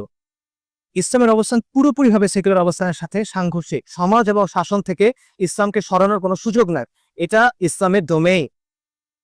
ক্রিশ্চিয়ানিটি একটা কথা আছে যে render unto God and render unto Caesar, যে যেটা রাজা সেটা রাজাকে দাও, যেটা আল্লাহ সেটা আল্লাহকে দাও। এটা বিকৃত ক্রিশ্চিয়ানিটির শিক্ষা, কিন্তু এবং কোনো কিছু তো ইসলামে নাই। ইসলামের অবস্থান কি? আল্লাহ আযজা ওয়া জাল্লা বলতেছেন ওয়া হুয়া আল্লাযী ফিস সামাই ইলাহু ওয়া ফিল আরদি ইলাহ। সূরা যুখরুফে আল্লাহ বলতেছেন আল্লাহ আসমানে ইলাহ এবং তিনি জমিনে ইলাহ। ওয়া হুয়াল হাকিমুল আলীম, তিনি সর্বময়, তিনি প্রাজ্ঞ, প্রজ্ঞাময়। সেকুলার ব্যবস্থা জমিনে আল্লাহর যে কর্তৃত্ব এটাকে অস্বীকার করতেছে। কিভাবে? সে আইনের ক্ষেত্রে শরিয়াকে মানে না, সে বিচারের ক্ষেত্রে আল্লাহকে মানে না, সে মূল্যবোধের ক্ষেত্রে আল্লাহকে মানে না, সে শাসনের ক্ষেত্রে আল্লাহকে মানে না। সো বেসিক্যালি সে জমিনে আল্লাহর যে কর্তৃত্ব এটাকে অস্বীকার করতেছে। ইসলামের অবস্থা সিম্পল, সার্বভৌম সত্তা আল্লাহ, বিধানদাতা আল্লাহ, এবং আল্লাহর উপর ঈমান আনার দাবি হলো, আবশ্যক হলো যে আল্লাহ যে সিস্টেমটা আমাদের দিচ্ছেন আপনি এই সিস্টেমটা বাস্তবায়ন করবেন। এটা আল্লাহ অপশনাল করেন নাই, এটা আল্লাহ আপনার খেয়াল খুশির উপর ছেড়ে দেন নাই, এটা আল্লাহ ভোটের জন্য ছেড়ে দেন নাই, এটা আবশ্যকতা, এটা ঈমানের দাবি। আল্লাহ সুবহানাহু ওয়া তাআলা তার হুকুমের সাথে তার ইবাদতের প্রশ্নকে যুক্ত করছে, একসাথে দুটাকে বলছেন ইনিল হুকমু ইল্লা লিল্লাহ, আমার আল্লাহ তা'বুদু ইল্লা ইয়্যাহ। আল্লাহ বলছেন হুকুম আল্লাহ, তারপর আল্লাহ কি বলতেছেন? আল্লাহ নির্দেশ দিচ্ছে তোমরা আল্লাহ ছাড়া অন্য কারো ইবাদত করবে না। হুকুমের পরে এই কথা আল্লাহ বলতেছে। আল্লাহ সুবহানাহু ওয়া তাআলা প্রশ্ন করতেছেন আফা হুকমুল জাহিলিয়াতি ইয়াবগুন ওয়া মান আহসানু মিনাল্লাহি হুকমান লিকাওমিন ইউকিনুন। আল্লাহ প্রশ্ন করছেন তারা কি জাহেলিয়াতের হুকুম কামনা করে? তারপর আল্লাহ নিজেই বলতেছেন যে বিশ্বাসী কওমের জন্য, দৃঢ় বিশ্বাসী কওমের জন্য আল্লাহ ছাড়া শ্রেষ্ঠ বিধানদাতা কে? আল্লাহ ছাড়া শ্রেষ্ঠ কে? আল্লাহর চেয়ে শ্রেষ্ঠ কে? আলাইসাল্লাহু বিআহকামিল হাকিমিন, রাইট? সো ইসলামের অবস্থান স্পষ্ট এই জায়গাতে। আল্লাহ সুবহানাহু ওয়া তাআলা বলতেছেন সূরা নিসাতে যে আমরা যদি আমাদের বিবাদের ব্যাপারে, আমাদের মোকদ্দমার ব্যাপারে আল্লাহ এবং তার রাসূলকে বিচারক না মানি, আমরা মুমিন হতে পারবো না। আল্লাহ আযজা ওয়াজাল তার নিজের কসম করে বলতেছেন ফালা ওয়া রাব্বিকা লা ইউমিনুনা। আল্লাহ বলছেন ইয়া রাসূলুল্লাহকে বলতেছেন আপনার রবের কসম, তারা ঈমানদার হইতে পারবে না হাত্তা ইউহাক্কিমুকা ফীমা শাজারা বাইনাহুম, যতক্ষণ না পর্যন্ত তারা তাদের নিজেদের বিবাদের ব্যাপারে আপনাকে বিচারক মানবে। এমন খালি বিচারক মানলে হবে না, পরে ওই আয়াতে পরে আল্লাহ বলতেছে তাদের অন্তর এটা নিয়ে সন্তুষ্ট হইতে হবে, নইলে ঈমান হবে না। এত সহজ না ঈমান। কাজেই এখানে ইসলাম এবং সেকুলার ব্যবস্থা মুখোমুখি দাঁড়ায় যায়। এই দুই অবস্থানের মধ্যে কোনো সমন্বয় সম্ভব না। ইসলাম যদি এগুলো মেনে নেয় সেকুলার ব্যবস্থার কথা, তাহলে এটার ইসলাম থাকবে না। সেকুলার ব্যবস্থা যদি ইসলামের কথা মেনে নেয়, এটার সেকুলার ব্যবস্থা থাকবে না। এটা একটা জিরো সাম গেম। এবং এটা আল্লাহর রুবুবিয়াতের প্রশ্ন, আল্লাহর উলুহিয়াতের প্রশ্ন, তার মালিকানা, তার রাজত্বের প্রশ্ন, তার কর্তৃত্বের প্রশ্ন এবং আল্লাহর গোলামী প্রশ্ন। এখানে আপনি ছাড় দেওয়ার কোনো এখতিয়ার আপনার নাই আমাদের কারণে। এখানে আরো একটা ব্যাপার আছে, সেটা হলো অন্য সব ধর্ম সেকুলার রাষ্ট্রের যে আধিপত্য এটাকে মেনে নিছে। অন্য সব রাষ্ট্র সেকুলার রাষ্ট্র যে বাউন্ডারি দিছে, যে সীমানা দিছে, সেই সীমানার ভিতরে নিজেকে নতুন করে তৈরি করছে। সে একটা আধুনিক সংস্করণ তৈরি করছে এবং সে তার আগের অবস্থান ছেড়ে চলে আসছে। ইসলাম ছাড়া ইসলাম এখনো সেকুলার রাষ্ট্রের কর্তৃত্ব মানে নাই। ইসলাম এখনো সেকুলারিজমের আধিপত্য মেনে নেয় নাই। ইসলাম হলো প্রতিরোধের শেষ ফ্রন্ট। এবং এই কারণে সেকুলার রাষ্ট্র ইসলামকে অন্য 10টা ধর্মের মতো চিন্তা করে। সভ্যতার উত্থান এবং পতনের যে আলোচনা, এই আলোচনা থেকে বাংলাদেশের ব্যাপারে আমরা কি ইনসাইট পাই? দেখেন, বাংলাদেশের সামনে অনেকগুলো সংকট, রাজনৈতিক সংকট, অর্থনৈতিক সংকট, সামাজিক সংকট, ভূরাজনৈতিক সংকট। এই সংকটগুলোর মধ্যে কিছু হলো অভ্যন্তরীণ, সংকটগুলোর মধ্যে কিছু হলো বাহ্যিক। এবং এই সংকটগুলা সহজে চলে যাবে না। যত সময় যাবে সংকটগুলো আরো ঘনীভূত হবে, এগুলো আরো জটিল রূপ ধারণ করবে এবং এগুলো আমাদের অস্তিত্বের জন্য হুমকি হয়ে দাঁড়াবে, এগুলো এক্সিস্টেন্সিয়াল ক্রাইসিস হয়ে দাঁড়াবে। আমাদের হাতে খুব বেশি সময় নাই, আমাদের এই একটা সমাধান খুঁজে বের করতে হবে। কিন্তু এই জমিনের দুর্ভাগ্য হলো, এই জমিনের মানুষ বারবার উঠে দাঁড়াইছে, বারবার বিদ্রোহ করছে, বারবার কুরবানি দিছে, বারবার রক্ত দিছে, কিন্তু তারা যেটা চাইছে তারা এটা কখনোই পায় না। তাদের তামান্না কখনো বাস্তবায়িত হয় নাই, এখনো হয় না। এই জুলাই গণঅভ্যুত্থানের 1 বছর পরে এখানে দাঁড়ায় এটা আমরা স্পষ্টভাবে বলতে পারি যে জুলাই গণঅভ্যুত্থান বহুলাংশে ব্যর্থ। পুরোপুরি ব্যর্থ বলতেছি না, কারণ আওয়ামী জাহিলিয়াতের এক ধরনের পতন হয়েছে, ইটস এ সিগনিফিকেন্ট ডিসিশন। এটা করে ঠুনকো কিছু না, কিন্তু এটা তো তাৎক্ষণিক অর্জন। এর পরে কি ফালাই দিচ্ছেন তাকে, খুব ভালো। এরপরে কি? আপনি কি ধরনের সমাজ চান? আপনি কি ধরনের শাসন চান? শান্তি কোথায়? ইনসাফ কোথায়? আদল কোথায়? সেটা নাই। আমি 1 বছর আগে আপনার সামনে দাঁড়ায় বলছিলাম যে জুলাই গণঅভ্যুত্থানের মাধ্যমে আমাদের মুক্তি আসে নাই। তখন এই কথাটা অনেকের কাছে খারাপ লাগছিল, অনেকে বিরোধিতা করছিল, কিন্তু এখন এই কথাটা সবার সামনে স্পষ্ট যে জুলাই গণঅভ্যুত্থানের মাধ্যমে আমাদের মুক্তি আসে নাই। আমরা সেই একই চক্রের মধ্যে পড়ে গেছি আবার। কেন হয়েছে এটা? কারণটা হলো আমরা মুক্তির ভুল সংজ্ঞা নিচ্ছি, আমরা ভুল জায়গায় মুক্তি খুঁজতেছি, আমরা মুক্তির সংজ্ঞা নিচ্ছি পশ্চিমের কাছ থেকে। এই জন্য কখনো আমরা মুক্ত তো হইতেই পারতেছি না, কখনো আমরা ভারতের গোলামি করতেছি, কখনো আমরা আমেরিকার গোলামি করতেছি। মুক্তির সংজ্ঞা আল্লাহ আযজা ওয়া জাল্লা আপনাকে কোরআনে বলছে, আল্লাহু ওয়ালিয়ুল্লাযিনা আমানু ইউখরিজুহুম মিনাজ যুলুমাতি ইলান নূর। আল্লাহ হলেন মুমিনদের ওয়ালি, তিনি মুমিনদেরকে অন্ধকার থেকে বের করে আলোর দিকে আনেন। আর কাফেরদের ওয়ালি হলো তাগুত, যে তাদেরকে আলো থেকে অন্ধকারের দিকে নিয়ে যায়। উলাইকা আসহাবুন নার হুম ফিহা খালিদুন। আপনি মুক্তির সংজ্ঞা নিয়েছেন তাগুতের কাছ থেকে, আপনি তাগুতের অনুসরণ করছে এবং তাগুত আপনাকে অন্ধকার থেকে আরো অন্ধকারের দিকে নিয়ে যাচ্ছে। মুক্তির মানে কি? মুক্তির মানে হলো আপনি আল্লাহ সন্তুষ্টি অর্জন করবেন, আপনি আখিরাতে নাজাত পাবেন এবং দুনিয়াতে আপনি ওই জিনিসটা বাস্তবায়ন করবেন যেটা আল্লাহ বাস্তবায়ন করাইতে চান। সাহাবে রবি ইবনে আমর রাদিয়াল্লাহু আনহু, উনি পারস্যের সেনাপতি রুস্তমের কাছে কি বলছেন? এই কথাই তো বলছে। তাকে প্রশ্ন করা হয়েছে, তোমরা এখানে কেন আসছো? তিনি বলছেন, আমাদেরকে আল্লাহ পাঠাইছেন। কেন? মানুষকে মাখলুকের গোলামি থেকে বের করে খালেকের গোলামির দিকে নিয়ে যাওয়ার জন্য, মানুষকে দুনিয়ার সংকীর্ণতা থেকে মুক্ত করে দুনিয়া এবং আখিরাতের প্রশস্ততার দিকে নিয়ে যাওয়ার জন্য। আল্লাহ আমাদেরকে পাঠাইছেন মানুষকে ধর্মের অন্যায় এবং অবিচার থেকে বের করে ইসলামের আদরের দিকে নিয়ে যাওয়ার জন্য। এটাই তো মুক্তি, এটাই তো আজাদু। কিন্তু আপনি সেটা চাচ্ছেন না। আপনি খুঁজতেছেন কোন জায়গায়? আপনি খুঁজতেছেন পশ্চিমা মতবাদের মধ্যে। এবং আমরা আরেকটা সমস্যা করছি, যেটা আমরা ইমিডিয়েট সলিউশনের দিকে তাড়াচ্ছি, আমরা তাৎক্ষণিক অর্জনের দিকে তাকাচ্ছি। আমরা মনে করতেছি আইয়ুব খানের পতন হলেই হবে, আমরা মনে করছি ইয়াহিয়ার জুলুম শেষ হলেই হবে, আমরা মনে করছি এরশাদের পতন হলেই হবে, আমরা মনে করছি হাসিনার পতন হলেই মনে হবে। হয়েছে তো পতন? কিছু হয় নাই। কারণ আপনি বারবার ব্যক্তি পরিবর্তন করতেছেন। আপনার সমস্যা ব্যক্তি নিয়ে না, ব্যক্তি একটা সমস্যা অবশ্যই, কিন্তু সমস্যার গোড়া কোথায়? ব্যবস্থায়। আপনার ব্যবস্থা পরিবর্তন করতে হবে। যতক্ষণ পর্যন্ত আপনি ব্যবস্থা নিয়ে পরিবর্তন করতে না পারতেছেন, ততক্ষণ পর্যন্ত আপনার সমস্যার সমাধান হবে না। কিন্তু এটা আমরা করতেছি না এবং আমরা ভুল জায়গায় সমাধান খুঁজতেছি। ইমাম গাজ্জালির একটা কথা আছে, সেটা হলো সমাজের ভিত্তি হলো দিন আর সমাজের অভিভাবক হলো শাসন। কিন্তু আপনি পুরো আলোচনাটা করতেছেন কি নিয়ে? শাসক পরিবর্তন করা নিয়ে এবং সুশাসন নিয়ে। কিন্তু আপনার সমাজের ভিত্তি কি হবে? আপনার শাসনের ভিত্তি কি হবে? সেটা নিয়ে আপনি আলোচনা করতেছেন না। আপনার সমাজের ভিত্তি কোন দিন হবে বলেন? বাঙালি জাতীয়তাবাদ, বাংলাদেশ বা গত 50 বছর 70 বছর এগুলো আপনাকে কি দিতে পারো? কিছু দিতে পারে না। আপনার সমাজের ভিত্তি কি হবে? শাসনের ভিত্তি কি হবে? নয়া রাজনৈতিক বন্দোবস্ত, লিবারালিজম, লালনবাদ, এগুলো। এরা গত 1 বছরে এত মানুষের কুরবানি পরে যে গণ অভ্যুত্থান আসছে, সেটার যে অর্জন, এটাকে একটা বছর ধরে রাখতে পারে না। এগুলো নিয়ে আপনি হিন্দুত্ববাদের সামনে দাঁড়াবেন, এটা নিয়ে আপনি ভারতীয় সম্প্রসারণবাদের সামনে দাঁড়াবেন, এটা নিয়ে আপনি লিবারালিজমের মোকাবেলা করবেন, এটা নিয়ে আপনি সভ্যতার সংঘাতে বিজয়ী হবেন? অসম্ভব এটা। যদি এইসব লোক আর আদর্শ নিয়ে আপনি সভ্যতার সংঘাতে হাজির হন, আপনার অস্তিত্বই থাকবে না এবং এইদিকেই আমরা আগায় যাচ্ছি। যদি আমাদের অস্তিত্ব টিকায় রাখতে হয়, যদি অস্তিত্বের এই হুমকিগুলো মোকাবেলা করতে হয়, যদি আপনাকে একটা সিভিলাইজেশনাল প্রজেক্ট হিসেবে হাজির হইতে হয়, যদি সভ্যতার এই সংঘাতে আপনাকে বিজয়ী হইতে হয়, তাহলে আমাদের একমাত্র অপশন হলো ইসলামে ফিরে যাওয়া। আমাদের একমাত্র অবস্থান হলো ইসলামকে আঁকড়ে ধরা, বাংলাদেশকে মুসলিমবঙ্গ হয়ে ওঠা। তাই সভ্যতা উত্থান এবং পতনের আলোকে যদি আমরা চিন্তা করি, আমাদের প্রথম কাজ হলো ইসলামের ভিত্তিতে একটা পলিটিক্যাল এন্টিটি তৈরি করা, ধাপের সাথে মেলা, সামরিক এবং রাজনৈতিক প্রতিষ্ঠা। এটা হলো প্রথম ধাপ। এমন একটা পলিটিক্যাল এন্টিটি যেটা এই জাহিলি বিশ্ব ব্যবস্থা, এই রাজ্জালি বিশ্ব ব্যবস্থার নিয়ন্ত্রণ থেকে মুক্ত। তার মানে কি আমাদের ডিগ্রির দরকার নাই, আমাদের প্রযুক্তির দরকার নাই, নিউক্লিয়ার বমের দরকার নাই, ড্রোনসের দরকার নাই, ব্যবসা বাণিজ্যের দরকার নাই? অবশ্যই আছে, অবশ্যই আছে। কিন্তু এগুলা হবে আপনার এই পলিটিক্যাল এন্টিটি তৈরি হওয়ার পরে, এর আগে না। কারণ এর আগে আপনি যা কিছু তৈরি করেন সেটা নিয়ন্ত্রণ কার হাতে? এই বিশ্ব ব্যবস্থার হাতে। কোনো লাভ নাই, আপনি যা কিছু তৈরি করেন কোনো লাভ হচ্ছে না। আরব তার এই যে এত বিলিয়ন ট্রিলিয়ন ডলার, এটা উম্মদের কি কাজে লাগতেছে বড়? এটা লাগতেছে না, কারণ সে বিশ্ব ব্যবস্থার নিয়ন্ত্রণ থেকে বের হতে পারে না। আর এই যে পরিবর্তনের প্রক্রিয়া, এটা শুরু হবে কিভাবে?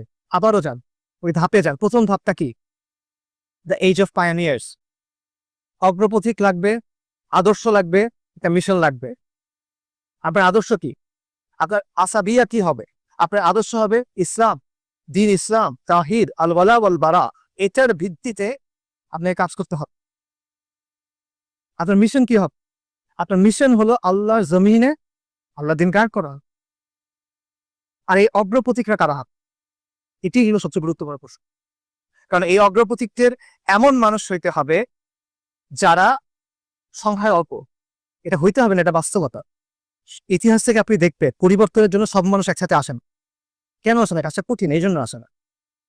অল্প কিছু মানুষ কাজটা শুরু করে অনেক দূর আগায় নিয়ে যায়, তারপর বাকিরা সেখানে যুক্ত হয়। সবাই অটোমেটিক ইউনাইটেড হয়ে যাবে, সবাই একসাথে এসে অনেক বড় কিছু তৈরি করবে, এগুলো ফ্যান্টাসি, হিস্ট্রি ল্যাব। আপনার আগে অগ্রপথিকদের লাগবে, যেই অগ্রপথিকরা কষ্ট সহ্য করবে, যারা প্রতিকূলতার মুখোমুখি হবে, যাদের ইস্পাত কঠিন দৃঢ়তা থাকবে, যাকে বুকের মধ্যে আগুন থাকবে, চোখের মধ্যে স্বপ্ন থাকবে, এবং যারা যুগব্যাপী একটা কাজের দায়িত্ব গ্রহণ করতে পারবে, যাদের মধ্যে জজবা থাকবে, ডিসিপ্লিনও থাকবে, যাদের মধ্যে দৃঢ়তা থাকবে, স্থিরতা থাকবে, হেলম থাকতে হবে। আদর্শ, মিশন আর কম্প্রোমিস, এটা হলো সভ্যতার সংঘাতে আমাদের করণীয়। এখন আমাদের সিদ্ধান্ত নিতে হবে যে আমরা এই দায়িত্ব গ্রহণ করব কিনা, আমরা সেই অগ্রপথিক হয়ে উঠবো কিনা। যদি আমরা আগে না আসি তাহলে কি হবে? যা আগে হয়ে আসছে সেটাই হবে, যা এখন চলতেছে সেটাই হবে, এবং এই চক্র শেষ হবে না। আসসালামু আলাইকুম।